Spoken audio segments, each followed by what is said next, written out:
அனைவருக்கும் வணக்கம் மக்களே. இன்றைக்கியும் திருப்பரங்குன்றத்தில் தீபம் ஏற்றி வழிபடக்கூடாதுன்னு இந்த திமுக அரசு அராஜகம் பண்ணிகிட்ருக்கு. இன்றைக்கும் கோர்ட்டு தீர்ப்பு சொல்லியிருக்கு, அங்கே போய் நீங்கள் விளக்கேற்றலான்னு. அங்கே இந்துக்கள் போய் என்னையா பண்ண போகிறாங்க? போகிறாங்க, தெய்வத்தை வழிபட்டுட்டு விளக்கேற்றிட்டு வர போகிறாங்க. வேறு என்ன பண்ண போகிறாங்க? ஒன்றும் கிடையாது. இவனாலாக ஒரு கதை கூட்டுறானோ என்ன சொல்கிறானோ கலவரம் ஆகுமா? என்ன ஊரில்டா கலவரம் ஆகுது? எல்லா கோயிலுக்கும் எல்லாம் போகிறாங்கடா. ஏன்டா அந்தமாரி நீங்கள் இந்து மதத்தையே குறைஞ்சிக்கிட்டு ஒன்றும் புரியல.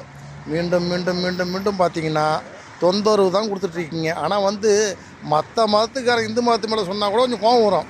ஆனால் இந்துன்னே சொல்லிக்கிட்டு இந்து மதத்து மேலே வழக்கு போடுறீங்க.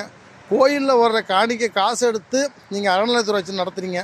இதை தயவுசெய்து மக்களே, இனிமேல் நீங்கள்லாம் போனீங்கன்னா கோயில் குளத்துக்கு சாமியை கும்பிடுங்க, திருநூறை பூசுங்க, குங்குமத்தை வைங்க. ஒரு நயா பைசா உண்டியலில் போடாதீங்க. உண்டியலில் போட்டால் தான் இந்த அறநிலையத்துறை எல்லாருக்கும் தான் எடுத்து அந்த காசை கொடுக்குது. அதில் அவனால ஆட்டையை போட்டு போடுறான். என்ன, ஒரு 10 லட்ச ரூபாவில் உண்டியலில் கிடக்குதுனாக்கா 1 லட்சம் தான் கணக்கு காட்டுறான். 9 லட்சத்தை இவனால சாப்பிட்றானுங்க.